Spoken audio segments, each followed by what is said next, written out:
Dr. Jefferson, we are live. Are you ready to kick this thing off, brother? Yes, sir.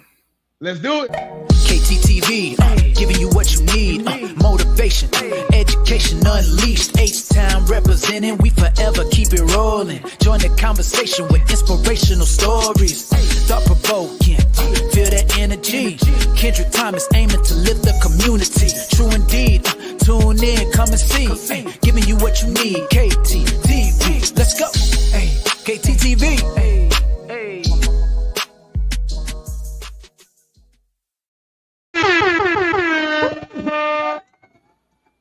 Oh, what to do, KTTV? This is KT, and I'm here with the first welcome back Carter episode of Education Unleashed. I went off and did a few things, y'all, so I had to come back in the game. And so now that I'm back, I got a few friends with me. And so on tonight's episode, I got my frat brother, my big brother, my education brother, Dr. Patrick Jefferson in there. Good evening, my friend. How are you this evening? Dr. Jefferson, how you doing, man? I'm doing good. But more importantly, man, who did your intro, man? That song was fire.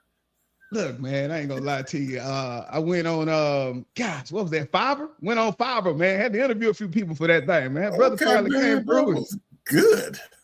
Hey, man, the boy say, man, well, give me something about you. So then I sent him some things, and he came back. I want to say that was the first take. We didn't even have to go back and change nothing, man. All right. So a lot of work. But I will tell him I'm gonna have to get one for that Bros Talk. So we go, oh my God, it's about to get crazy. So now, other than that, man, before we jump into tonight, especially as we end this year, I know that there has been a lot going. So I would say, man, how have you been throughout this year? And how are the holidays holding up for you as we slide into Christmas and New Year? You know what? It's actually 2025 has been a good year. And I always try to take a mindset to be thankful, to look at our good fortunes. I mean, there's going to be cloudy days and rainy days, but there are more sunshiny days than anything. So I'm always thankful for the opportunities. And we have, as individuals, we have to look at stuff, longitudinal. And for us as African-American men, historical. I mean, I'm doing better than my grandparents would ever imagine me being able to do, and opportunities I have for myself and my family. So I'm doing great in 2025. Looking forward to 2026. Yes, sir. On with it, up from here is what they say. Yes, sir. Now, before we jump into things, everybody know me. Y'all know I'm K-12 education, A-Leaf ISD. Y'all know the story. But give us a little bit of information about you, because one of the big things I love about doing this show is I get to pick the people that talks to us. And so I like to find people who are not just talking the talk, but walking the walk, man. So give us a little bit of background on yourself. A little bit of background. Born and raised in Houston, north side of Houston, Acres Home in Greenspoint. Grew up what's not known as, a modest upbringing. Was very fortunate to, as rough as I made it for myself, and very fortunate to land on the campus of Xavier University of Louisiana in New Orleans, Louisiana, which I'd say really changed my life and helped give me purpose and some drive and helped me start moving with purpose. Left college, came back home. All my friends, close relatives were still kind of doing the same things they were doing when I left. So I ended up moving to Los Angeles, stayed out there almost 20 years. Got into education, not because I was a forward thinker and planner, and just because, I needed a job and somebody said, hey, they always need substitute teachers. And so I went and subbed for, it's funny. I went on a Monday, and I'm old enough to have had to go in and get paper applications and drop them off. I don't know how I remember. So I didn't date it myself. Wasn't no online applications. So I went into the Compton Unified School District in Compton, California. Got an application on the Monday. I dropped it off on Tuesday. They called me on Wednesday to come in for an interview on Thursday. They called me Thursday evening and say, come fill out your paperwork on Friday morning. And I was in a classroom the next Monday morning as a sub for 3 days. After the third day, I guess they figured I didn't teaching biology and chemistry. They figured I didn't burn down the classroom. They asked me if I wanted to be a long-term sub for a month. Did that for a month. Then I had a permanent teaching position. Poor kids, because I had no training, no anything. I just had a book and some keys. But I fell in love with education at that point. Did the K-12, did coaching football for a little bit.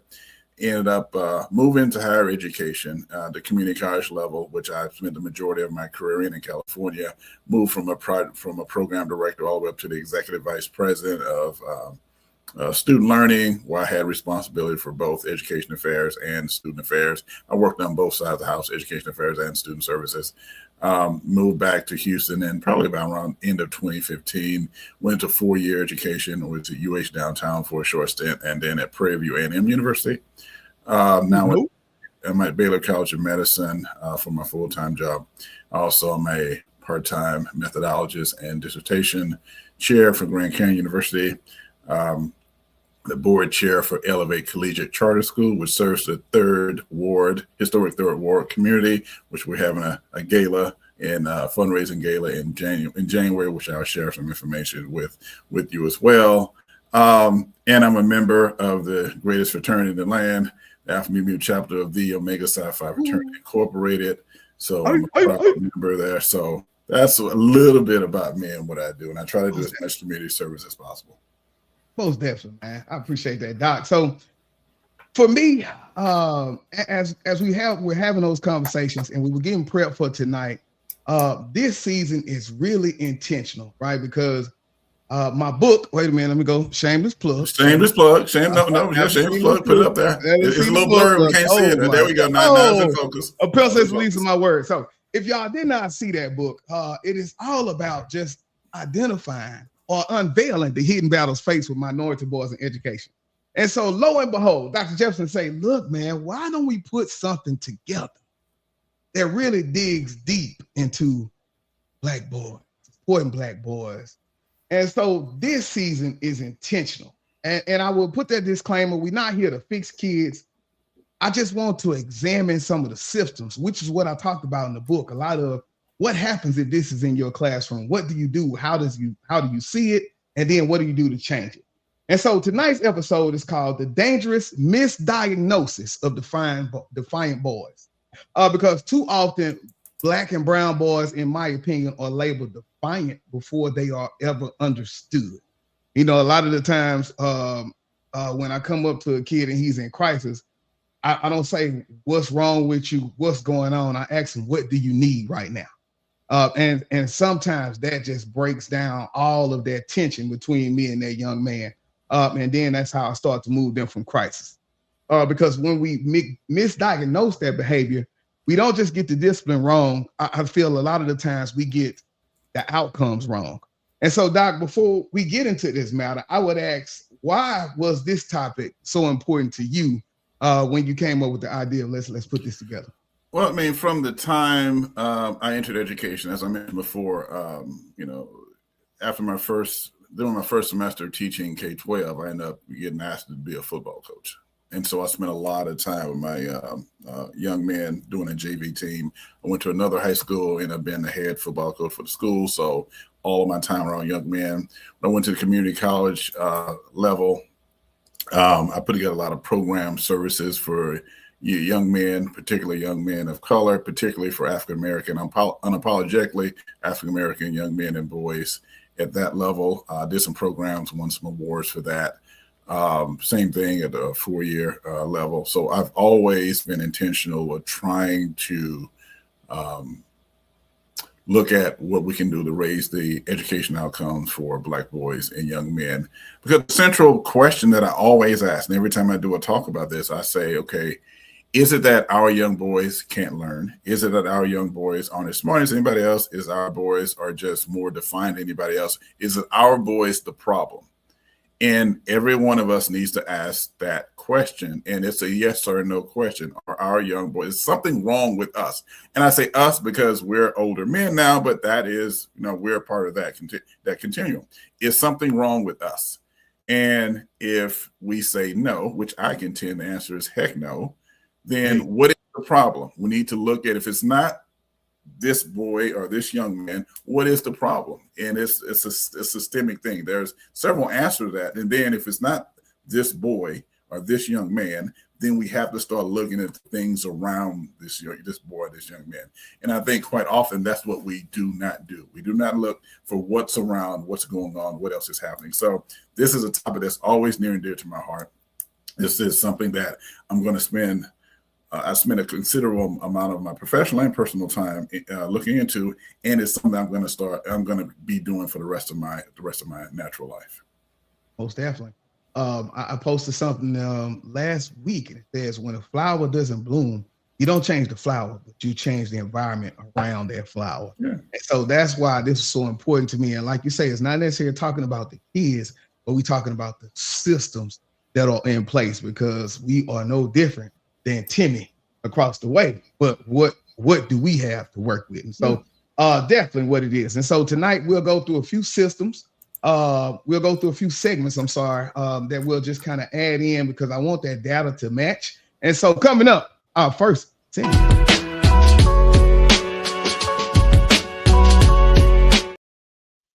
All right, so in the temperature check, I want to start with the language that we hear inside of schools. And so for me, I'm K through 12, so I'm still hearing he's defiant, he's angry, he doesn't want to comply. And so these labels, they follow Black boys at disproportionate rates. But what gets missed is often that the anger is the interpretation and not the emotion. And so for me, Doc, I know that you had some research on this where we're talking about like the stress response, the adultification, because my question was for me, when adults label these boys as defiant, what are they usually misreading? And so for me, I say it's most of the time the interpretation of their young man. But can you give us a little bit of that information that you had on adultification? Well, I mean, I think, and I want to define this for our audience, it's quite often Black boys and young men are perceived to be older than they are.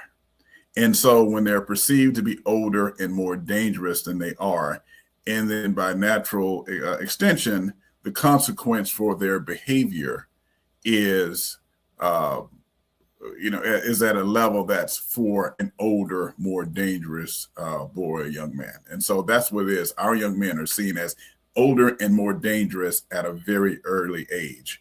And even to preschool, at the preschool level, our young men start this track of discipline and harsh consequences as young as 3, 4, or 5 years old. Our young boys make up about 45% of young boys that are expelled from preschool. They make up about 19% of the preschool population, but are about 45% of the expulsions from preschool. So it starts very, very early. So where other young men of their age that do and I want to make this clear, that exhibit the exact same behavior, the consequences for our young men are much harsher for doing the exact same thing, because while it may seem that another young man may say, oh, he's just being a little kid or he's just being rambunctious, it's for us, he's been defiant, he's been dangerous, he's been aggressive and things like that. Mm-hmm. And that just goes to say one of the laws in K-12 this year. So I've been at the alternative school this will be my 3rd year. When I first got there, the district removed K through 2 because it wasn't anything that was forcing them to come. So K through 2, you're not going to come anymore. We figure out how to support those students on the campus. As of the new law change, now K through 2 gets to come back to the alternative school when they've done an infraction. And so just as you stated with those stats, of course, we're in A-League, so we don't have a lot of Caucasian kids, which means a lot of these boys that's coming are Black and brown boys, which is still counted in that number. But it's like, what could I have been doing this year that I wasn't doing the last 2 years when y'all weren't allowed to send me there, right? Okay, so I want to stop you real quick. You say K through 2. That means a 5-year-old, a 6-year-old, and a 7-year-old. These are babies that are being sent to an alternative school. What is a kindergartner doing, a 1st grader doing, a 2nd grader doing that warrants that level of attention? I mean, there are always some extreme cases, but by and large, These are 5, 6, and 7-year-olds. Yes, trust me. Trust me. I know. We talking kindergarten. I want to say we got maybe 2 kindergarten students. Yeah. Young boys. And so it's just like what happened? Like what happened inside of their school? And so, yeah. And then what happens and what I get so worried about is even at that early age, they aren't responding to school anymore. They're almost responding to how the school sees them. I mean, and so then that's when makes sense. If it's a hostile environment, you protect yourself against a hostile environment. That's a natural response. Yeah. If you see this as hostile, if you see the people there that when I walk up to the front door, they look at me a certain way, they talk at me a certain way, they behave a certain way towards me, and you can tell even at that young age, he doesn't talk to him like that, he doesn't talk to him like that, he doesn't talk to her like that, but he talks to me like that. Then your natural response is to protect yourself from that. And that's where I think a lot of label of defiance comes from. Yeah. And then, like you say, self-fulfilling prophecy. I'm gonna give you what you want. Yeah, I'm gonna give you what you want. Keep on. All right. So I think that was good for that. Now, I want to jump into a little bit of myth versus the method.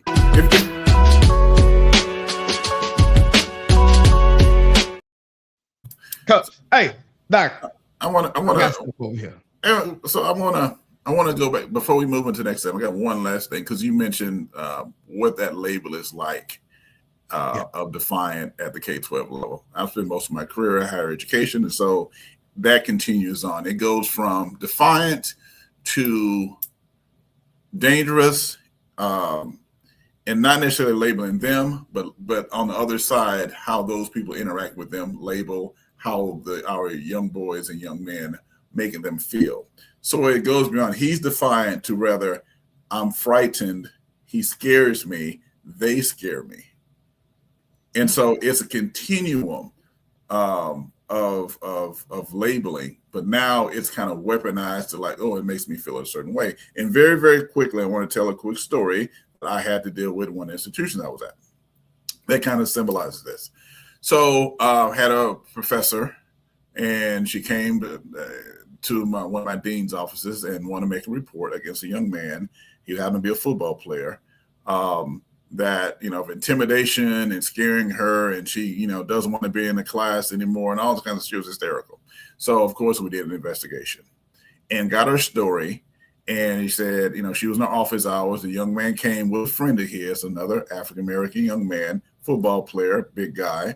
And he said, well, the one guy stood at the door so I couldn't leave. And the other guy came in and he really tried to intimidate me. And I was scared. I didn't know what to do. So I just sat there and talked to them. And we asked, okay, so what exactly happened? We talked to young men as well. I said, what is that? Well, he had all these questions about his grade and if he can get extra credit or something like that. Did he raise his voice? No, he didn't raise his voice. He talked really low. Did he threaten you? No, he didn't threaten me, but I was really scared. Exactly what happened next? Well, once I told him what he can do, he ended up leaving the classroom. They left. Mm-hmm. And she was shaking like a leaf, terrified. Now let's look at this from another angle that we kind of deduced after that, me and my dean staff. The young man, it was near midterms. He needed some extra credit just to kind of bring up his midterm grade. Him and his friend stopped by his faculty members' office hours. It wasn't his class, so the friend stayed by the front door while he went in. The young man went in, asked about some extra credit, had a quick conversation, left. The entire interaction was about 5 to 7 minutes. Both the young man and the professor said. He said thank you and left.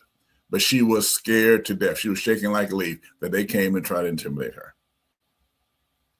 So that's the example of how this translates from K-12 being defiant, being labeled, to higher education, where it becomes very dangerous for our young men quite often. So I kind of want to put that out there and kind of spread. Man, that was dangerous, man. Like, I mean, because you all did the research, you all did the investigation. Sometimes it's not an investigation. Yeah, well, and at the time, the only African-American administrator and a senior administrator at the institution could sit and listen to the story and intervene What if I hadn't been there? What if somebody else would have been there that did not have an understanding that could kind of pull these boys in and say, okay, what happened? And somebody would have just took her word for it and her tears, because tears can be dangerous, and just took that and acted based on that. Mm. Well, it happens also so often. That's the sad part about it. You know, Yes, we miss a lot of it. I'm sorry, I derailed your segment. I'm sorry. No, man, that is this is the conversation, right? And so when we have those pieces, the segment is just to keep us on track, and keep the conversation moving. But when we got to stop and slow that train down for something good, by all means, because that soundbite in itself is important, because that happens. It happens a lot, right? We talking K-12 education. I have to be that voice and go in and do these background and investigation and find out really what happened and its statements involved. Because if I don't, a lot of the times, I'm going to say, look, if I don't know, or I'm not there to do that investigation, what happens to this boy, right? Yes. How far will it goes, you know? And so I've seen kids who've been to alternative school because that investigation was not done. And so that's what we get. But jumping back into it, myth versus the method. So I want to name the myths. Black boys are angry for no reason. Another one is defiance equals disrespect. And that's a big one. Defiance is disrespect. Once again, you don't take the time to know me. We have no relationship. That's what you believe. I'm 14. You already labeled me as a 17-year-old just because. And we talked about that earlier. But these myths don't help kids, but methods do. And so that's why I say a lot of this is examining those systems, examining those processes. And so I don't know if you can speak to this from your level, Doc, but system-wide, when adults believe these myths instead of adjusting those methods, what have you seen happen to kids? Well, there's a couple of things to unpack with that. Number one, it's a saying that we have in education. I'm sure you've heard this, is that, you know, children don't leave their experiences at the front door when they walk into the classroom. If they're having a tough time at home, if they're having some challenges, you know, with family, with friends, if they had a hard time on the school bus on the way to school, if they're hungry, if they didn't sleep well, if they're scared, they bring that with them. And the truth is also, it is also true on the professional side. If you have a bias against, you know, a certain groups, and Black boys, brown, Latino boys, whatever it may be, immigrants, if you have a bias against those groups, teachers don't all of a sudden turn that off when they walk into the classroom. They bring those biases with them. And I think that's what we need to examine, you know, and it's easy to believe, oh, well, they're teachers. Teachers always, you know, love their students. They always do this. They always, you know, we think the most positive about teachers. And I'm an educator, and I think very positive about teachers. But not all teachers have good intentions. Not all teachers know how to separate their lived experience with these young men from whatever their bias may be. They bring that with them. And so that's the first thing we need to do, is kind of understand that. And another thing that we need to look at is who's teaching our young men. Right now, as of 2021, 80% of K-12, public K-12 teachers in America are white. 80%. And that's, I want to put a disclaimer with this. This is in no way saying that our Caucasian brothers and sisters don't love, cherish, care for, and do the best they can to educate our Black boys and young men. That is no way said at all. Some of our Caucasian brothers and sisters, and our Latin brothers and sisters, our Asian brothers and sisters, bend over backwards, do everything they can. But research also says that students of color have better outcomes when there are teachers around them that they can look for and identify with from a ethnic standpoint, from a racial standpoint, even from a linguistic standpoint for our second language learners.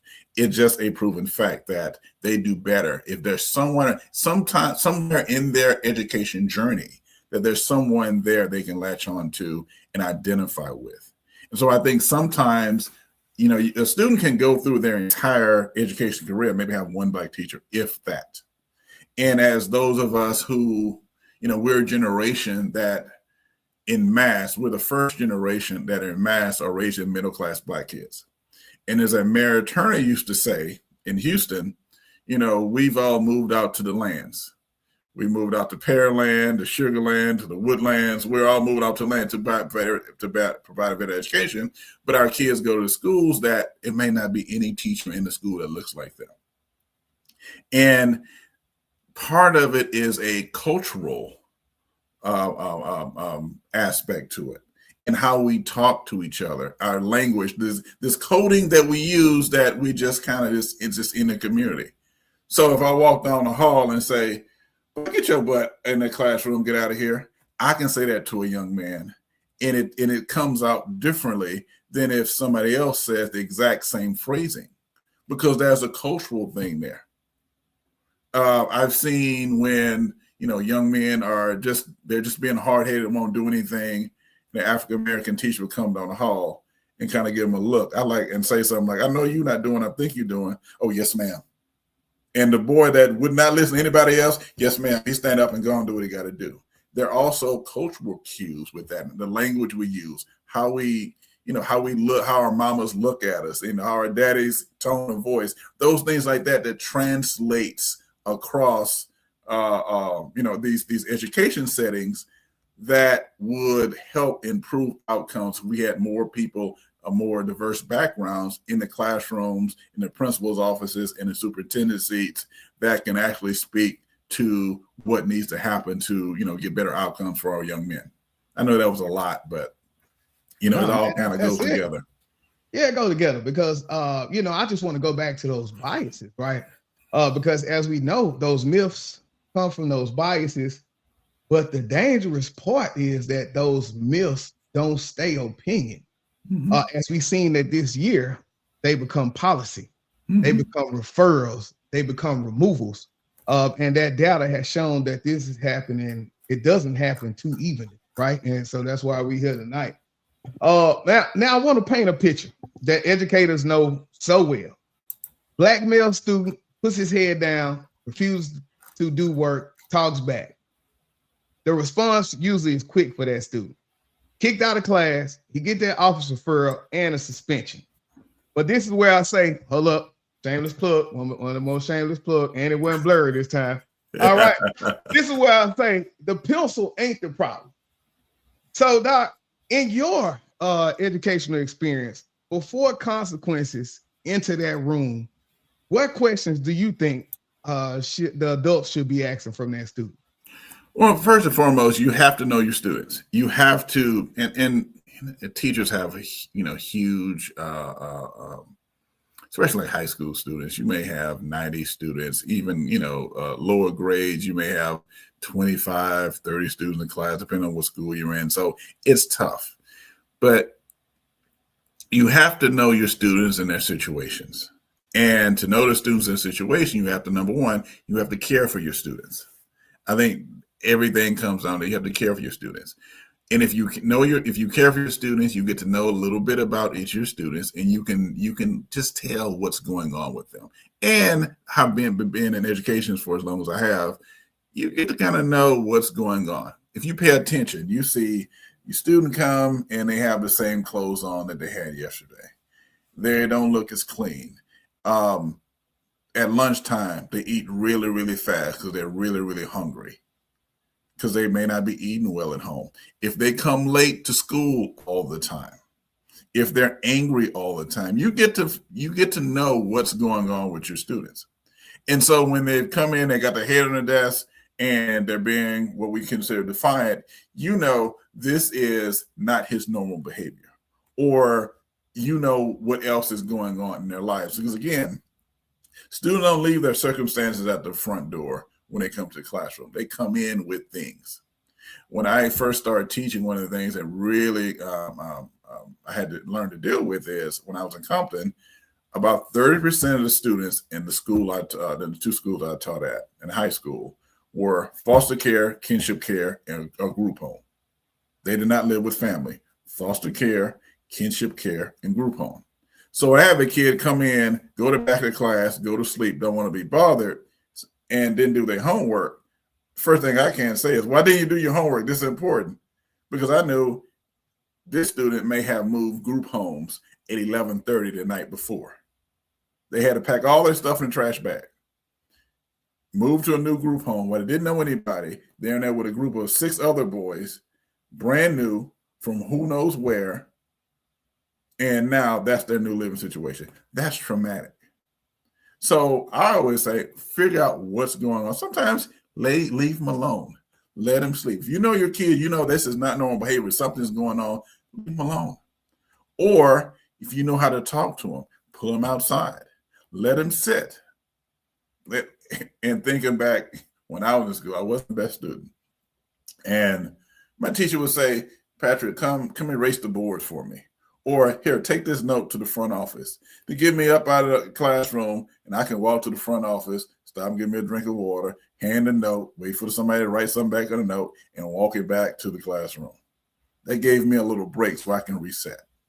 But I think it all comes with having to understand our students, having to actually care for our students, and having to get to know our students. Everything else comes secondary to that. Yeah, I agree with that. One of the biggest pieces for me, I also lived that life where, so the reason I wrote the book, and when we talk about that, what book you talking about? Feeling of belonging. Oh, whoa. What book you talking about? What book? Oh, that book is blurry. It's blurry.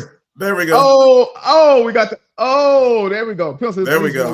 I'm just wondering what book you're talking about. And just in case y'all need it, I do got the workbook to go with it. All right. Don't play no games here, man.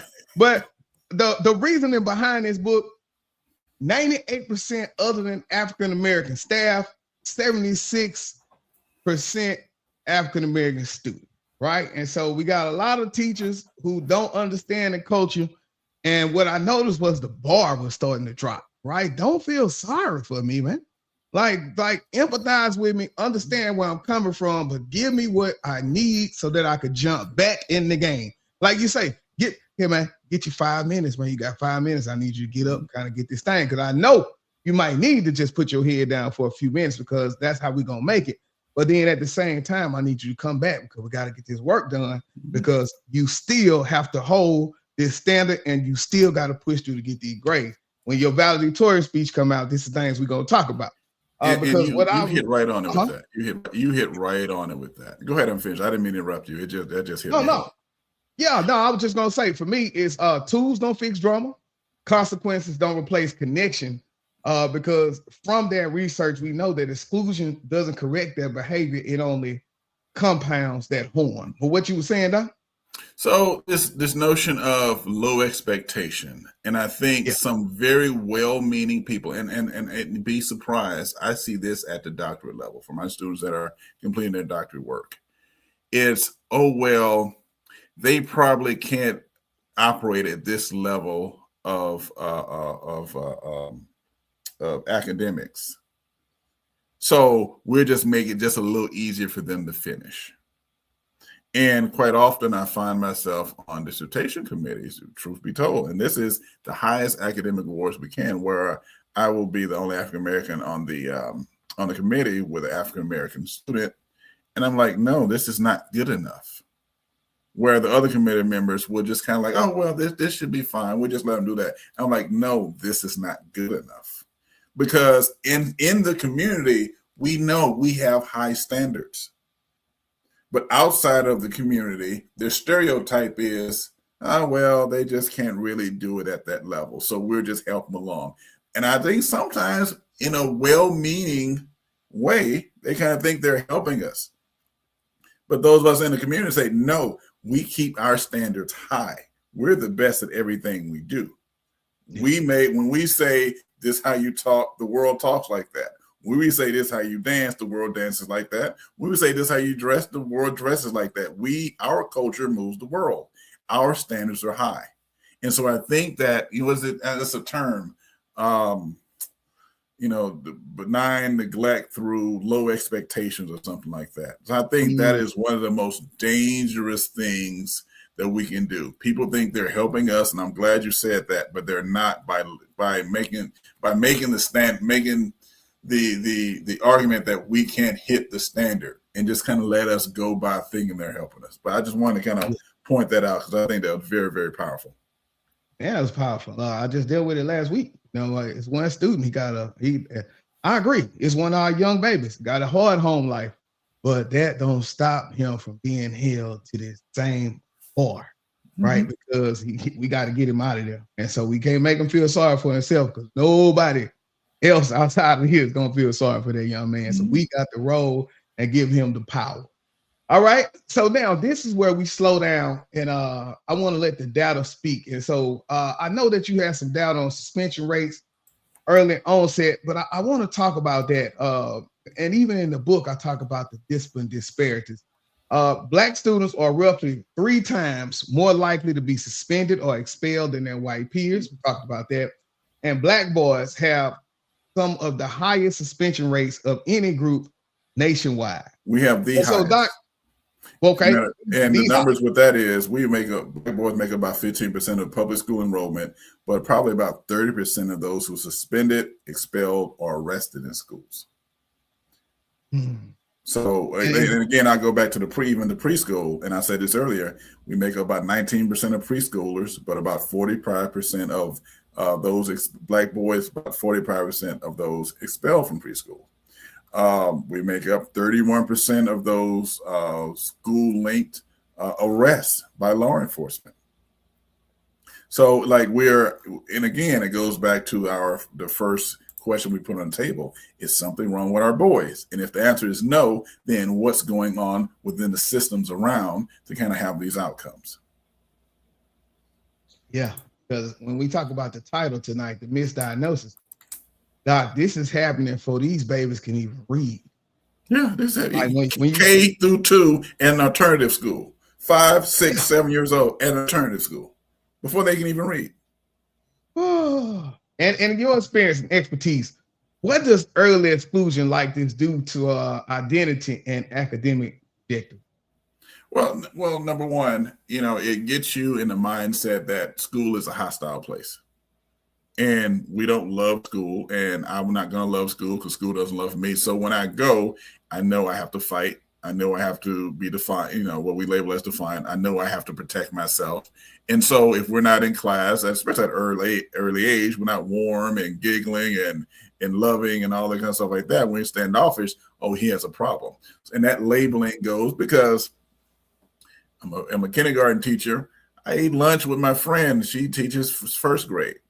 I'm in department meetings with people that are teaching second, third grade. I'm in school meetings with people teach 4th and 5th grade. We talked. Oh, you got Kendrick. I had him last year. Be careful of him. He's a bad one. And kind of it goes and goes and goes and goes. Yeah.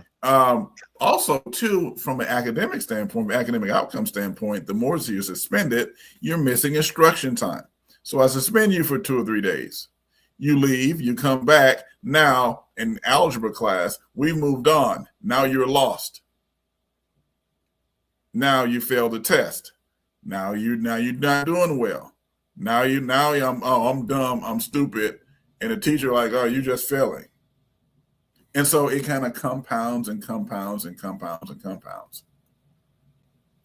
I tell them, my kids be mad at me because you do something that's infraction worthy and I have to remove you from class, you're not going home. I ain't suspending nobody. I tell them, if I got to be at work, you got to be at work. So you're going to go sit inside this SAC classroom. I'm going to bring all your work from all your teachers, and this is going to be your out of class. But ain't no going home. You're not going to be at home eating, playing the game, watching the stories.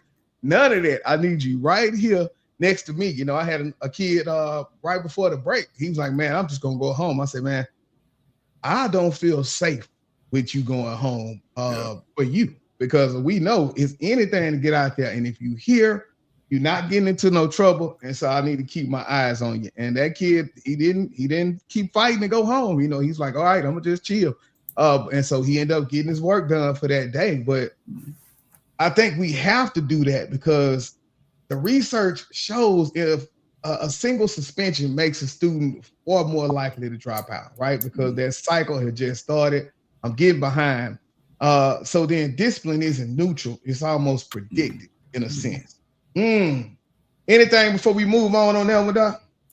No, but in the next segment, I want to bring up stuff. I think we would be remiss if we just pointed at the school systems, Yeah. and not talked about home and community and our responsibility with it, because we do have responsibility with it. But also, before we move to the next segment, I want to give a shout out to all the teachers who go above and beyond, who really bust their butts, who do so much at every level from K-12 to community college or 4-year, that really, really do a good job. And I've been in education almost 30 years. 99.95% of teachers that I know will, stand in front of a train for their students, no matter who they are. So I don't want to paint a disparaging picture of teachers across the board. Again, I'm a board chair of a charter school whose teachers go over and above. So I just want to kind of put that disclaimer out there and then talk about how much I respect, especially K-12 teachers, because I don't know how y'all do it. That's a whole lot of work y'all got. Look, that's why I hope everybody on break. I hope y'all at choir rehearsal listen to this at choir rehearsal. And if you K through 12, you know what that choir rehearsal is. Let's go. Like, you might not know about choir rehearsal. I don't know about choir rehearsal. Yeah, see, all the K through 12, what they know. Every Friday we going to choir rehearsal. Ain't no happy house no more. Man, we kids. We grown and going on. We don't do the K-12. Yeah, see, y'all grown. Nah, see. Yeah, we gotta label it different names. All that. All right. Well, and I think that is this next piece is a good place to really just talk about all that, but because I want to not talk too much about the kids, but more about the adults. And we went through this talking about the lowering the expectations because the child has the rough home life. That's not grace. That's not abandonment. And so I think we can I want to get into that adultification because I think that starts also at the house. I did a show where we talked about the adultification of girls, and she said back in the day, we used to find a babysitter. We used to make sure. But now, if your baby 11, 10, you leaving the younger kids home with her, and now she got to play that role while she gone. Whereas me, I was the oldest in the house. And so a lot of the times I was taking care of brother and sister, right? And so now that adultification and that expectation just changed real fast for me. And I almost had to kind of be the fender and we talking age 12. I was out here driving and doing things for my brother and sister. So can you explain a little bit how that adult possession changes that outcome for Black boys and even if it's through that home life? Well, again, as you said, you know what, I'm going to pivot a little bit on the home life adultification, because I think what I see a lot of at my level, this community college and higher ed, is just the opposite. Many times in a home, they're treated like little boys for far too long. They're babied for far too long. And I think it's out of a sense of protection from many mothers, but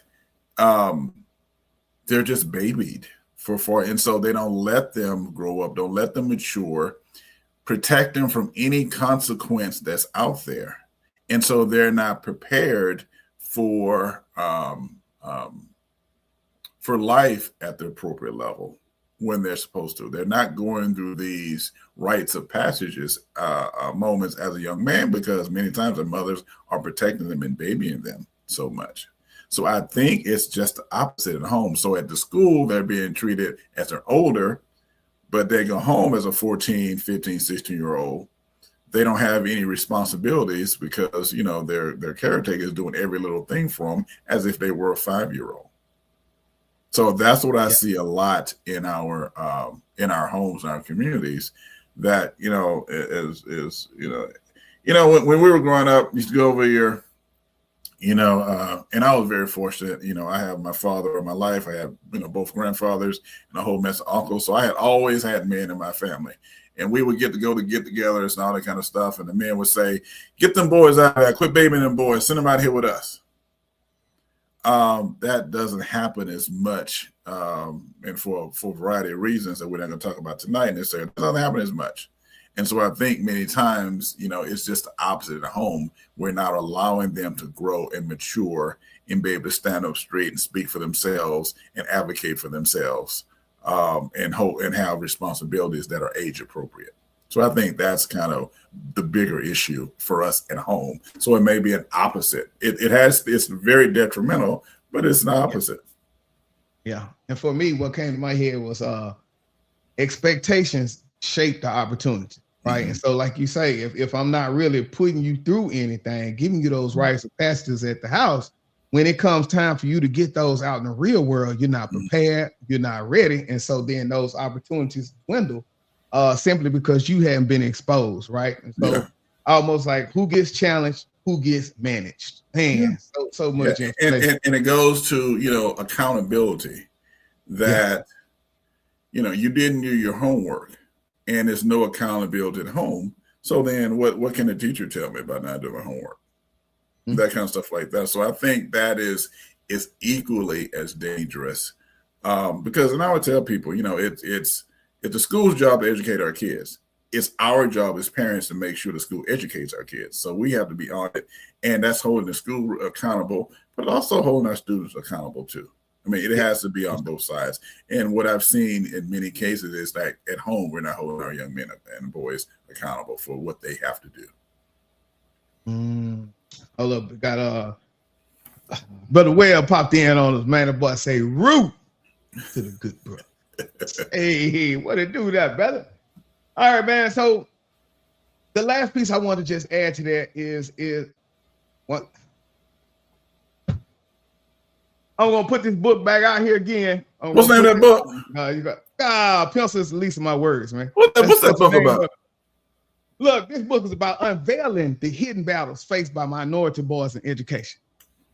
So what I want to say, if it's nothing else, is when adults lower the bar, they don't protect the kids, they limit them. And so if you want to know about that, you can just go to kttv.com, check in on the book, and I can come to your school, talk about it. We can do all those good pieces because this is what that was about. So that's why I said we got to do this because everything we're talking about now is in this book, but it's in the book of a story form. It's in the book of tips and pointers so that when you do see it, what do you do, right? When you don't know how to call that family because of the cultural differences, what do you do? How do you fix that? And so this is the charge. Before we close tonight, because we've been pushing, if you serve Black and brown boys, here's what I want you to remember. Diagnose before you discipline. Raise the environment and not the excuses. And so as we close this thing, based on the data and the practice, what's one shift adults can make tomorrow that will actually move the needle on the topic we discussed today? Have a conversation with the young men in your circle. If you're a teacher, just plan some time and just pull them up, maybe one by one every so often. Have a conversation with them. Ask them how they're doing, what's going on. And I will say this, and I'm going to expand this out. Shamelessly, do that to the men in your lives. And I say this when I'm out and about. As men, no one really checks on us. No one asks us how we doing. Now, we're fortunate. We're in a fraternity that, has friendship is one of the highest, principles that we subscribe to. Our motto is friendship is essential to the soul. So we call and we check on each other. We ask, how are you doing, friend? By and large, we just in general, we don't get checked on. And that starts from when we're young men, young boys, all the way to we're grown men. So one thing to do different is have a conversation, age appropriate, of course. Ask them how they're doing. What's going on?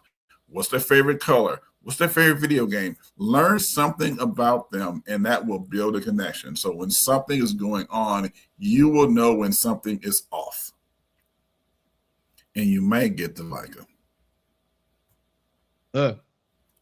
I just want to say, instead on that, who called Kendrick today and asked me if he drank some water? Hey, that was... hey, it's a whole lot of people ain't gonna know what that means. Hey, look, you gotta check on him. You gotta check on your people. So yeah, like, I like that. I like that. I like that a lot. Hey, you got to check on your people. So as we keep going, if tonight has challenged you in some form of phrase or fashion, you know where they can get this full framework about what we talked tonight. Do you know where they can go? Well, what I got a suspicion. Somebody wrote a book, I thought. Bam! Look, we got the book right here, man. We got the book. Look, gosh, man, this is what's so important to us, man. So, Doc, any last words? And I know you wanted to talk about some things that was coming up for January, but any last words before we close this thing out? Number one, this is a first of a conversation that you and I are going to have. We're going to do a deep dive in the elementary level, junior high school level, community college level separately, because I mean, a lot of people don't know 80% of the African Americans in higher education in the United States are at the community college level, not the four-year institutions. And then have a conversation about education outcomes at the four-year level, because I think this needs to be broken down for all levels so our audience can see the continuum. So I look forward in 2026 to continue this conversation. Secondly, as I mentioned, I'm the board chair of Elevate Collegiate Charter School, serves the historic third world community. We pre-K through fifth grade. We're having a fundraising gala Saturday, January 24th, 2026. Please look up Elevate Collegiate Charter School for more information about how to get your tickets. There's still sponsorship opportunities. You can buy single tickets. You can also buy a table for yourself. It's going to be a great time. Please buy some tickets. We would love to have you there. It's all the proceeds go to improving the schools, getting materials for our students so we can help increase education outcomes for our young pre-K through fifth grade students. So thank you very much.